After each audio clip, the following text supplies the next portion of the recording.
প্রতিটা গুনার শেষ মাথায় আফসোস আছে, হতাশা আছে। প্রতিটা গুনার পিছনে আগুন আছে, প্রত্যেক গুনার পিছনে আগুন জ্বলে, আগুন জ্বলে। এজন্য কোরআনুল কারীমে আল্লাহ তাআলা বলছেন, ইয়া আইয়ুহাল্লাযীনা আমানু কু আনফুসাকুম ওয়া আহলিকুম নারা। হে ঈমানদারগণ, নিজেকে এবং পরিবারের সদস্যদেরকে আগুন থেকে বাঁচাও। নারান, তাহলে বোঝা গেল দুনিয়াতে বলছে যে আগুন থেকে বাঁচাও, তাহলে মানে আগুন থেকে বাঁচাও মানে কি বলেন আপনারা? কি মনে হয়? কি? গুনাহ থেকে। সহজ কথা, গুনাহ থেকে কি করো? বাঁচাও। কারণ এই বোঝা গেল গুনার অপর পিঠে কি আছে? আগুন আছে। এজন্য রাসূলুল্লাহ সাল্লাল্লাহু আলাইহি সাল্লাম বলছেন, ওয়া ইন্নাল ফুজুরা ইয়াহদি ইলান নার। প্রত্যেকটি গুনাহ পাপ জাহান্নামের দিকে টেনে নিয়ে যায়। ওয়া ইন্নাল বিররা ইয়াহদি ইলাল জান্নাহ। প্রতিটি নেক বির, নেক কাজ জান্নাতের দিকে টেনে নিয়ে যায়। ইয়াহদি ইলাল জান্নাহ, জান্নাতের দিকে টেনে নিয়ে যায়। এই জন্য বাপ, ছেলেরা, ভাই সবাইরে বলি, তোমরাও আলাদা শোনো, মনোযোগ দিয়ে শোনো। আমি এক্ষুনি অল্প একটু সময় কথা বলবো, আল্লাহ চাইলে। তাহলে আমার বলার উদ্দেশ্য হলো, আমাদের এই খামখেয়ালি, আমাদের এই গুনাহ, আমাদের এই দিন রাত আল্লাহ থেকে সরে থাকা, ইসলামকে ত্যাগ করা, ইবাদত আমলের প্রতি, নামাজ রোজা কিছুই আমাদের ভাল লাগে না। সব কিছু দুনিয়ার ভাল লাগে, এক ওয়াক্ত নামাজ পড়তে ভাল লাগে না। তো এইটাই তো জাহান্নামের পরিণতি, আগুনের পরিণতি, এটাই তো গুনাহের পরিণতি। তো এই জন্য বললাম বাপ, আফসুস আনবেই আনবে, আমারও আপনার আনবে। কোরআন শরীফে আছে, আরে হাদিসে আছে, আল্লাহর নবী সাল্লাল্লাহু আলাইহি ওয়াসাল্লাম বলছেন, আল্লাহর নেক বান্দারা যখন জান্নাতে যাবে, জান্নাতে কোনো দুঃখ নাই, আফসুস নাই, কোনো রকমের সামান্য কোনো বিরক্তি, ক্লান্তি কিচ্ছু নাই। লা ইয়ামাসসুহুম ফিহা নাসাবুন ওয়া মা হুম মিনহা বিমুখরাজিন। আল্লাহ বলে জান্নাতি বান্দা কোনো ক্লান্তি স্পর্শ করবে না এবং জান্নাত থেকে তাকে কখনোই বের করা হবে না। তাহলে জান্নাতে কোনো আফসুস থাকবে না। কিন্তু এরপরেও নবীজি বলছেন সাল্লাল্লাহু আলাইহি ওয়াসাল্লাম যে জান্নাতি বান্দার একটা আফসুস থাকবে। জান্নাতে যাওয়ার পরেও জান্নাতি বান্দা একটি আফসুস করবে। কি সেই আফসুস? আফসুস করবে, হায় দুনিয়ায় যেই সময়গুলো আল্লাহর জিকির, আল্লাহর স্মরণ, আল্লাহর ইবাদতে কাটাই নাই, ওই সময়গুলোর জন্য আফসুস করবে। সেই সময়গুলো যদি আল্লাহর ইবাদতে কাটাইতাম, তাহলে আজকে আমার জান্নাত আরো উঁচা হতো, আরো উপরে উঠতে পারত। এই আফসুস, সময়ের অপচয়, এটার জন্য জান্নাতে গিয়েও কি হবে? হায়াতের অপচয়, জীবনের অপচয়। এটা সাংঘাতিক ব্যাপার। হাসরের ময়দানে বান্দার প্রতি আল্লাহর প্রথম প্রশ্ন, আন উমরিহি ফিমা আফনাহু। বান্দা বলো, আমার দেওয়া হায়াত কোথায় শেষ করেছ? এই প্রথম প্রশ্ন। দ্বিতীয় প্রশ্ন আবার বলো, ও আন শাবাবিহি ফিমা আবলাহু। আলাদাভাবে আবার বলো, শুধু যৌবন কালটা কোথায় খরচ করছো? একবার বলবে পুরা হায়াত, সেটা কোথায় শেষ করেছ? আবার বলবে যে পৃথকভাবে আবার বলো যে প্রাপ্তবয়স্ক বালেগ হওয়ার পর থেকে 40 বছর 45 বছর পর্যন্ত এই যে যৌবন কাল, এইটা কোথায় ব্যয় করছো? তার মানে কিসের প্রশ্ন? হায়াতের। এই সময় কোথায় শেষ করছিলা বান্দা? এটা বলো, এটা বলো। কোরআন শরীফে আছে, আল্লাহ তাআলা বলেন, সুম্মা লাতুসআলুন্না ইয়াওমাইদিন আনিন নাঈম। আল্লাহ তাআলা প্রত্যেককে আল্লাহর দেওয়া প্রতিটি নিয়ামত সম্পর্কে অবশ্যই অবশ্যই জিজ্ঞেস করবেন। জিজ্ঞেস করবেন, লাতুস আলুন্না, আরবি ভাষায় লামে তাকিদ বা নুনে তাকিদের সিগা, মানে অবশ্যই অবশ্যই জিজ্ঞেস করবেন। ফাওয়ারাব্বিকা লানাসআলান্নাহুম আজমাইন, আল্লাহ বলেন কসম বান্দা, আমি আমার কসম করছি, আল্লাহ নিজের কসম করে বলছে, আল্লাহ বলেন আমি আমার নিজের কসম করে বললাম তোমাদের সকলকেই আমি আল্লাহ জিজ্ঞেস করব। ফাওয়ারাব্বিকা লানাসআলান্নাহুম আজমাইন আম্মা কানু ইয়ামালুন, যা কিছু তুমি জীবনে করেছিলে আমি জিজ্ঞেস করব। ওয়াকিফুহুম ইন্নাহুম মাসউলুন, কোরআন শরীফে আছে আল্লাহ ফেরেশতাদেরকে হাসরের ময়দানে বলবে আমার প্রতিটি বান্দাকে দাঁড় করাও, এখন তাদেরকে একজন একজন করে জিজ্ঞেস করা হবে। প্রিয় বন্ধু আমার, এটা মনে রাখার বিষয়, আমাকেও আপনাকেও জিজ্ঞেস করা হবে। হায়াতের এই সময়গুলো, রাত দিন, এই ঘন্টা, এই মিনিট, এই সেকেন্ড, এই বন্ধুদের আড্ডা, মদের আড্ডা, জুয়ার আড্ডা, মোবাইলের আড্ডা, নারীর আড্ডা, অশ্লীলতা, বেহায়াপনা, অসভ্যতা, নোংরামি, নাচ গান, গল্প গুজব, গান বাদ্য, এই মিনিট, এই সেকেন্ড, এই সময় আল্লাহর কাছে জবাব দিতে হবে, জবাব দিতে হবে। হাসতে হাসতে ছেলেরা নামাজ পড়ে না, শুধু শুধু কোনো কারণে শরীর, স্বাস্থ্য, চোখ, নাক, কান, হাত, পাও, হাঁটু, কোমর, কনুই, আপনার কোনো অসুবিধা নেই। গতকাল শুক্রবার ছিল না, গতকালকে আগের দিন রাত্রে থেকে আমার এই হাড্ডিটা এখানের, শুধু এই হাড্ডিটার মধ্যে কি ঘুম থেকে উঠার কারণে নাকি কেউ বলতেছে ঠান্ডার কারণে অথবা বাত ব্যথার, মানে এতটা প্রচণ্ড ব্যথা করে যে সকালবেলা আমি শুক্রবার আমার জুমার নামাজের মসজিদ ঢাকায়, সকালবেলা তো আমি ঘুমাই, আমি মসজিদে গিয়ে পৌঁছছি 4:30 বাজে রাতের, তার 5:40 ফজরের জামাত, ফজরের নামাজ পড়ে আমি শুইছি, কিন্তু এইটার ব্যথায় মানে আমি 11টা পর্যন্ত এই কাতরাইছি, ঘুমাইতে আসছি না, মানে এতটা প্রচণ্ড, মানে নড়লেই ব্যথা করে, মনে যেন ছিঁড়ে যাইতেছে ব্যথায়, এমন অবস্থা। তো কিছুই না, শুধু এই হাড্ডিটাতে একটু ব্যথা করে, এতটুকুই, আর কিচ্ছু। কিন্তু আমার 5 ঘন্টার ঘুম কোরবান হয়ে গেছে, আর কোনোভাবেই ঘুমাইতে পারি না, এতটা অস্থিরতা। এখন আমার সাথী দুজন ঘুমাইছে, কিন্তু আমি ঘুমাইতে পারি, এই শুধু এই পাশ ও পাশ ছটফট ছটফট করছে। তো ভাইয়া, আল্লাহ তাআলা যদি 1 ঘন্টা 1 মিনিটের জন্য সুস্থতা তুলে নেয়, আরাম সরায় নেয়, আল্লাহর কসম পৃথিবীর কোনো নারী, ছবি, তোমার মোবাইল আর তোমার বন্ধু কোনো কিছুই তোমার সুখ আনতে পারবে। এই আমার এই কথাটা দোস্ত বুঝতে শিখো, বুঝতে শিখো। প্রতি ঘন্টা, প্রতি মিনিট আল্লাহ তাআলা আমাদেরকে সুস্থ রাখতেছেন। হাদিসের মধ্যে আছে আল্লাহ তাআলা জিজ্ঞেস করবে 2টা জিনিস, আল্লাহ প্রথমেই বান্দাকে বলবে হাসরের ময়দানে, বান্দা বলো তো, আলাম নুসিহ জিসমাকা, আমি কি তোমার শরীরটা সুস্থ রাখি নাই এতদিন? জ্বর হইছে কয়দিন বলো, সুস্থ ছিল কয়দিন? মাথা ব্যথা হইছে কয়বার, স্বাভাবিক ছিল কয়বার? পেট ব্যথা হইছে কয়বার, পেট স্বাভাবিক ছিল? আমার এই হাড্ডিতে হয়তো আজকে 30 বছরে একবার ব্যথা করছে, আর তো কোনোদিন ব্যথা করে নাই, ঠিক না? হয়তো 20 বছর পরে আজ একটু ব্যথা হয়েছে একদিন।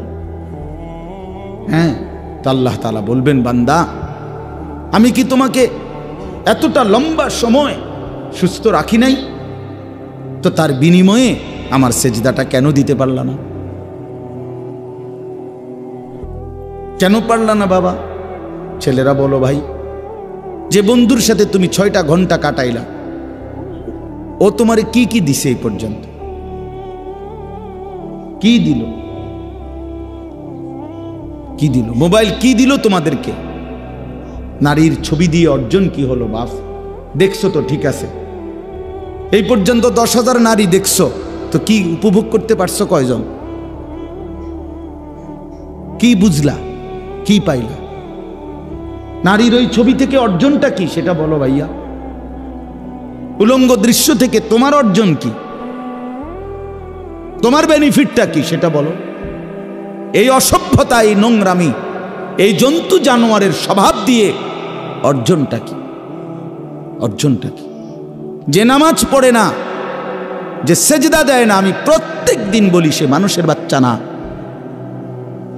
মুসলমানের বাচ্চা তো দূরে থাক, আরে নাফরমান তুই মানুষের বাচ্চা না। বেনামাজি কোনো মানুষের বাচ্চা না, বেনামাজি জানোয়ার, বেনামাজি 100 জানোয়ার, বেনামাজি চতুষ্পদ জন্তু, বেনামাজি হাইওয়ান। যার কপালে সেজদা না এটা জানোয়ার, এটা বাচ্চা না। মানুষের বাচ্চা তো তাকে বলে যার আল্লাহ তাআলা কোমর, হাঁটু, কনুই বানাইছেনি ইবাদতের জন্য। বুঝেন নাই? নামাজ পড়ার উপযোগী করেই আল্লাহ তাআলা, মান্দা নামাজ পড়বে এই জন্যই কনুই বাঁকা হয়, মানুষ নামাজ পড়বে এই জন্যই কোমর বাঁকা হয়, মানুষ নামাজ পড়বে এই জন্যই হাঁটু বাঁকা হয়। নাই তো ভাত মাছ খাওয়ার জন্য কিংবা যৌন চাহিদা পূরণের জন্য, পৃথিবীর অন্য প্রয়োজন পূরণের জন্য এটা দরকার ছিল না। কারণ অসংখ্য জন্তু জানোয়ার এক অবস্থায় থাইকাই, গরু কখনো সোজা হয় না, ছাগল কখনো সোজা হয় না, কুত্তা কোনোদিন সোজা হয় না, কিন্তু সে তার দুনিয়াবি সমস্ত চাহিদা, খাদ্য, পানীয়, পেশাব, পায়খানা, ঘুম, যৌন চাহিদা সব পূরণ করে না? তো কিভাবে পূরণ করে সে? বুঝা গেল বাকি শুধু দুনিয়া ভোগ করা, এ তো জানোয়ারের স্বভাব। ইনসান তো তাকে বলে যে আল্লাহকে সেজদা করে। আল্লাহ তাআলা বানাইছেনই আমাদেরকে ইবাদতের জন্য। ওমা খালাকতুল জিন্না ওয়াল ইনসা ইল্লা লিয়াবুদুন। তাহলে এটার উল্টো কথা তো এটাই, মানে এই কথার বাও কথা হইল যে আল্লাহ মানুষকে বানাইছেনই ইবাদতের জন্য, সেজদার জন্য, গোলামির জন্য। অতএব মানুষ বলে তাকেই যে গোলামি করে। অতএব এর উল্টোটা হলো যে সেজদা করে না, গোলামি করে না, তারে তো আল্লাহ তাআলা মানুষে বানায় নাই। তোরে বানাইছেই তো জানোয়ার, তোরে বানাইছেই তো কুকুর বিড়াল, তোরে বানাইছেই তো নারীর পিছনে ঘুরতি, তোকে বানাইছেই বেটা মানুষের বেডি দেখতি, ছবি দেখ, সারা রাত দেখে রেজাল্ট কি? রেজাল্ট কি? প্যান্টটা নাপাক হইল, লুঙ্গিটা নাপাক হলো, শরীরটা অপবিত্র হলো, শরীরের সক্ষমতা ক্ষতিগ্রস্ত হলো, নিজের হাত নাপাক হলো, নিজের মন নাপাক হইল, চোখ নাপাক হইল, কান নাপাক হইল, পুরা দেহ গুনাহের ভারে অপবিত্র। অপবিত্র পাক হইতেও তো জানে না, ফরজ গোসল করতেও তো জানে না, জানেও তো না। অসংখ্য ছেলে আছে যারা ফরজ গোসল সহি তরিকায় কিভাবে করতে হয় জানেও না, আপনি খবর নেন। তাহলে এই অপদার্থ তো আজীবন নাপাক। এত নাপাক, গোসল করলে পাক হয় না, শরঈ পদ্ধতিতে গোসল করলে পাক হয়। ইসলাম যেভাবে বলছে ওইভাবে গোসল করলে পাক হয়। এমনি ডুব দিলে পাক হয় না, এমনি বঙ্গোপসাগরের সুবাইলেও পাক হয় না। শরীয়ত সম্মত পদ্ধতিতে গোসল করতে হয়, ইসলাম নির্ধারিত পদ্ধতি বলছে। এই জন্য বাপ আমি অনুরোধ করলাম, লম্বা বয়ান মাকসাদ না আমার, আমি তোমরা অনেকগুলো ছেলে বসছ, আমার কয়েকজন বয়স্ক বাবাও বসছেন, আপনাদের সবাইকে লক্ষ্য করে এই কথাটাই বললাম। এক নাম্বার কথা হলো এটা, নিজের জীবনের উপরে কদর করেন, হায়াতের কদর করেন, ভাবতে শিখেন। কাজে লাগাইল এই হায়াত, নষ্ট করে দিল এই হায়াত। একবারই, শুধু একবার। জিন্দিগির কোনো ইউটার্ন হয় না, রাস্তার ইউটার্ন হয়, মানে পিছন দিকে আবার আসা যায়। ওই মাঝখানের কাঁটাটা দিয়ে ঘুরলে আবার পিছনে আসা যায়, এটা রাস্তায়, কিন্তু হায়াতের ইউটার্ন হয় না। চাইলেই আর পিছনের দিকে আসা যায় না। আমরা আর কেউ কোনো দিন আজকের বিকালে আর আসতে পারবো না। আজকে যে এই শনিবার যে এখন যে বিকালটা গেল, সেখানে কি আর আমরা ফিরতে পারবো কোনো দিন? এই জন্য বাবা আমি আবারও বলছি, আল্লাহর কথা বললে, কোরআনের কথা বললে, হালাল হারামের কথা বললে, তোমার গুনার কথা বললে যদি তোমার হাসি আসে, মনে করো কিছুই মনে হয় না তোমার বিবেকে, তুমি প্রতিবন্ধী মনে রেখো। তুমি মূলত পাগল, মাতাল, তোমার মাথায় ডিস্টার্ব। সত্যি কথা, মানুষ বুদ্ধিবৃত্তিকভাবে কিছু প্রতিবন্ধিতা আছে এমন যেটা বোঝা যায় না, যেটা কেউ অনেকে বুঝেও না যে সে যে প্রতিবন্ধী। সব প্রতিবন্ধী একরকম না। বুদ্ধি প্রতিবন্ধী আর শ্রবণ প্রতিবন্ধী এক কথা না। কথার কথা, একজনে কানে শোনে না, সে একটা প্রতিবন্ধী। আরেকজন হলো সে একজন আকলে তেমন কিছু ধরে না, স্বাভাবিক সব চলতেছে, তো এইটা একরকম না। আল্লাহ তাআলা কোরআনুল কারীম এই জন্য বলছেন, পাপী নাফরমানদের ব্যাপারে, প্রত্যেক নাফরমান পাপীর ব্যাপারে কোরআন শরীফে বহু আয়াত আছে। আল্লাহ তাআলা একটা কথা ঘুরে ঘুরে বলছে, ওয়া আকসারুহুম লা ইয়াকিলুন, ওয়া আকসারুহুম লা ইয়াকিলুন, ওয়া আকসারুহুম লা ইয়াফকাহুন, ওয়া আকসারুহুম লা ইয়ালামুন। আল্লাহ বলছেন নাফরমান অধিকাংশই তারা কিছুই বোঝে না, কিছুই জানে না, কিছুই তাদের আকলে ধরে না। তো কোরআন শরীফের শব্দ লা ইয়াকিলুন, আকল নাই, আকলে ধরে না। লা ইয়াফকাহুন, কিছুই বোঝে না। লা ইয়ালামুন, কিছুই জানে না, কিছুই জানে না। গুনাহ মানুষকে নিস্তব্ধ করে দেয়, গুনাহ মানুষকে অপদার্থ বানিয়ে দেয়, গুনাহ মানুষকে প্রতিবন্ধী বানিয়ে দেয়।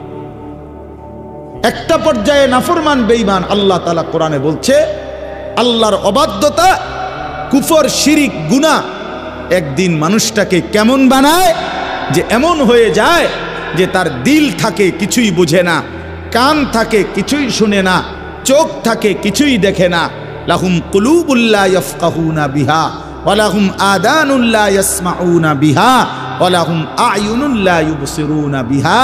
আর এভাবে আল্লাহ ডাইরেক্ট বলছে, উলাইকা কাল আনআম, এটা আর কিছু নয়, শুধুই জানোয়ার। এই জন্য আমি যে একটু আগে বললাম, দোস্ত বেনামাজি তুই জানোয়ার, এটা আল্লাহর কোরআন। বেহায়া তুই জানোয়ার, মূলত চরিত্রহীন সন্তান, চরিত্রহীন নারী, বেপর্দা নারী, বেহায়া নারী, নিজের রূপ আর যৌবন বিক্রি করে রাস্তায় মানুষের সামনে সামনে ফেরি করে, ওই মূলত জানোয়ার ছাড়া আর কিচ্ছু না, ওই হাইওয়ান, মূলত হাইওয়ান। প্রত্যেক পাপীর মধ্যে আকল নাই। গুনাহ মানুষকে মূর্খ বানিয়ে দেয়, আকল শেষ করে দেয়। এজন্য প্রত্যেক পাপী জাহেল, কোরআন শরীফে আছে। হ্যাঁ, একটা চমৎকার উদাহরণ আছে কোরআন শরীফে। ইউসুফ আলাইহিস সালামের 10 ভাই, ওনারে ছোটবেলায় পানির কূপে ফেলে দিছে না, আপনারা জানেন না এটা? তো এরপরে তো কত ঘটনা, কত কিছু হইল না। ইউসুফ আলাইহিস সালামকে আল্লাহ উঠাইলেন, উনি মিশরে গেলেন, জুলাইখার বাড়িতে ছিলেন, জুলাইখা অবৈধ প্রস্তাব দিছেন, উনি উনার শতভাগ চরিত্র হেফাজত করছেন। একটা পর্যায়ে জেলখানায় গেছেন, জেলখানার থেকে বের হইছেন, বের হওয়ার পরে মিশরের অর্থমন্ত্রী হইছেন। এরপরে মিশরে এবং আশেপাশে চতুর্দিকে দুর্ভিক্ষ লাগছে। দুর্ভিক্ষ লাগার পরে উনি বিনা অল্প মূল্যে খাদ্য বিক্রি করতেন ইউসুফ আলাইহিস সালাম মিশরের অর্থ মন্ত্রণালয় থেকে। তো ওই দীর্ঘদিন 40 বছর পরে, বরাবর 40 বছর পরে ওই 10 ভাই এই অভাবে পইরা মিশরে আসছে খাদ্য কিনতে অর্থমন্ত্রীর কাছে। অর্থমন্ত্রী দেখেই চিনছে এরা আমার সেই ভাই, কিন্তু 3 বার আসছে তারা মোট খাবার কিনতে। প্রথমবারও ইউসুফ আলাইহিস সালাম পরিচয় দেয় নাই, দ্বিতীয়বারও পরিচয় দেয় নাই, তৃতীয়বারে ইউসুফ আলাইহিস সালামের 10 ভাই যখন খাদ্য কিনতে আসছে, এতটা অভাব ছিল তখন ওনাদের এই 10 জনের, তখন ওনারা এই তৃতীয়বারে আইসা ওই অল্প দাম যেটা সরকারি নির্ধারণ করছে এইটাও ওনাদের কাছে নাই। বুঝেন নাই? এমনি তো রেট কমাই নাই, কিন্তু এই কম দামটাও নাই।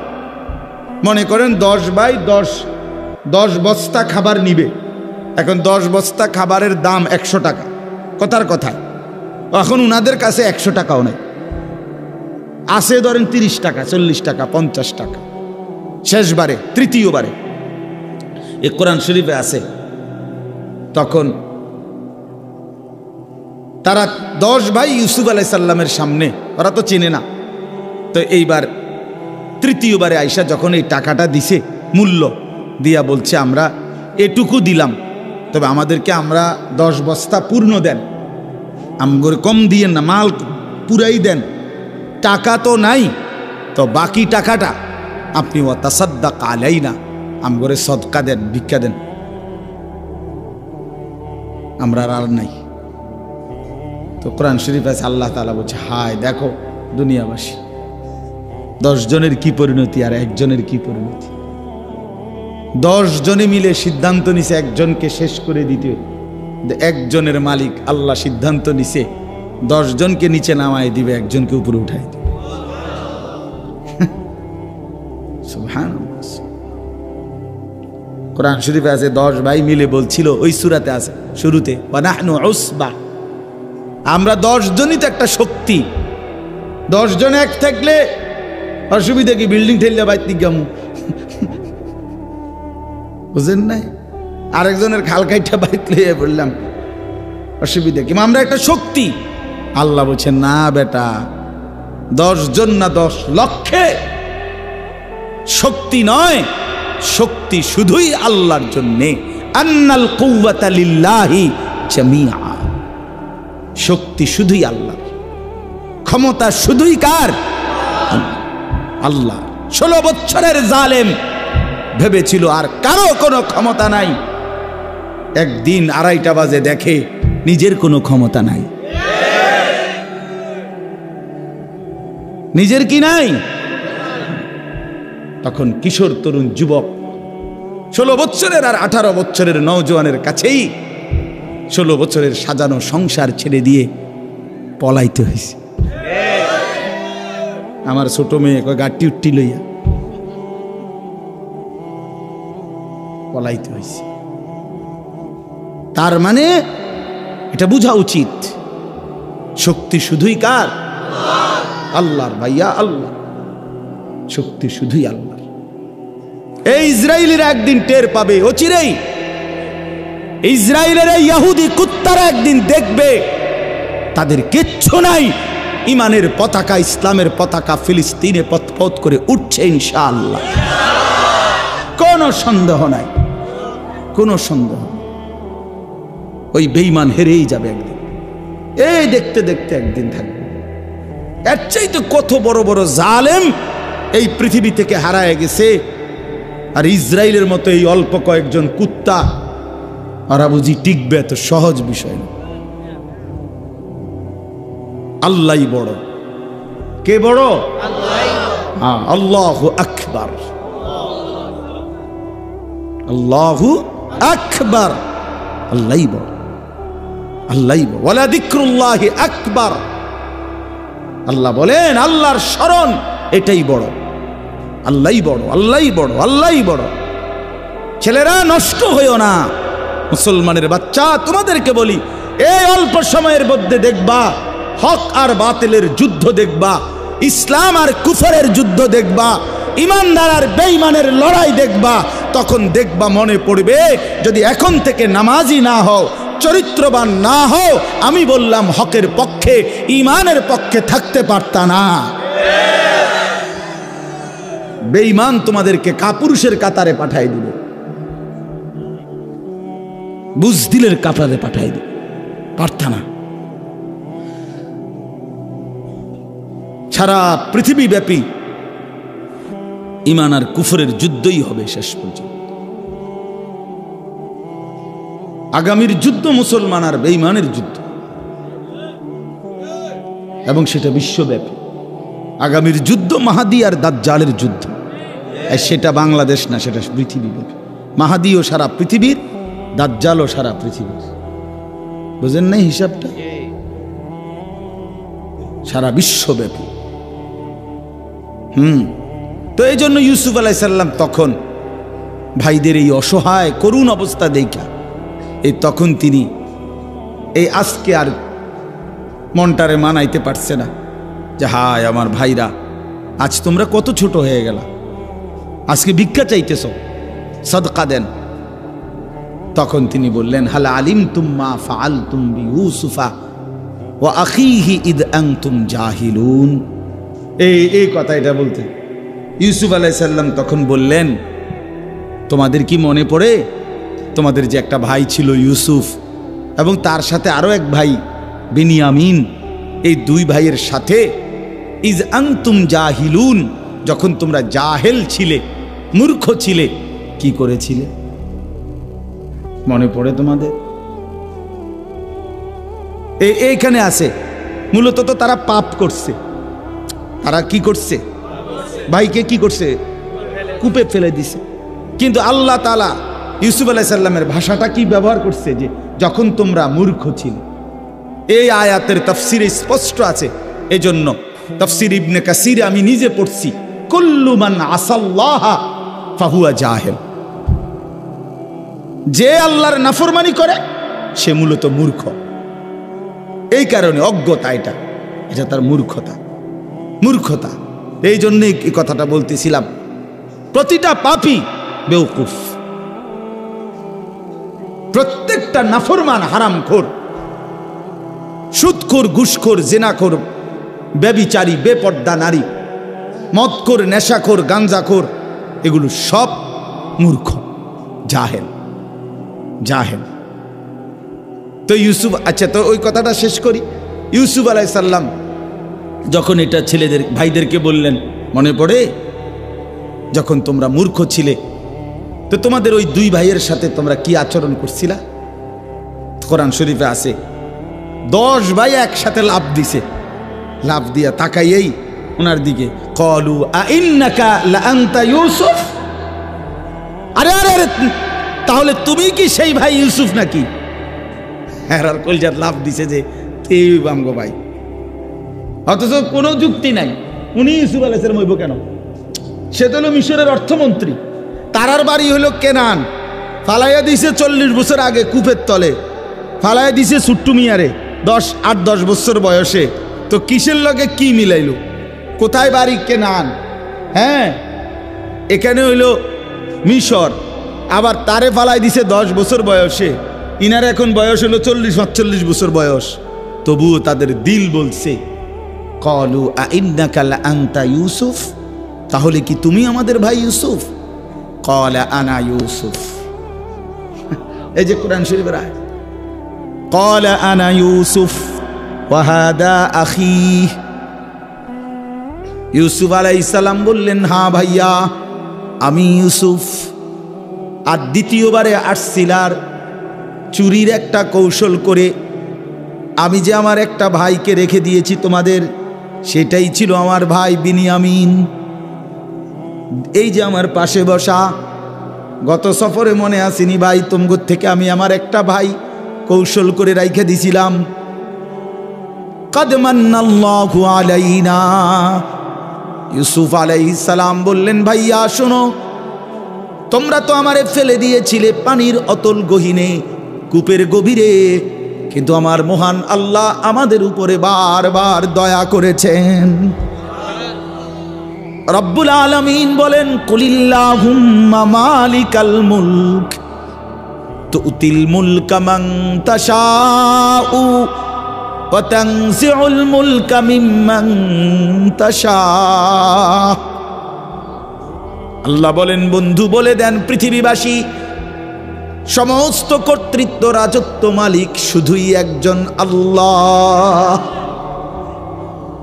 তিনি চাইলে বাদশার মসনদে বসাইতে পারেন, তিনি চাইলে বাদশার মসনদ থেকে বেইজ্জতির সাথে নামায় দিতে পারেন কিনা? হ্যাঁ, তুইজ্জু মান তাশাউ ওয়া তুযিল্লু মান তাশা। তিনি চাইলে কাউকে ইজ্জত দেন, তিনি চাইলে কাউকে বেইজ্জতি করেন। ইজ্জত দেনে ওয়ালা কে? আল্লাহ। বেইজ্জতি করনে ওয়ালা কে? আল্লাহ। বাদশার মসনদে বসায় কে? আল্লাহ। বাদশার মসনদ থেকে টেনে নামায় কে? আল্লাহ।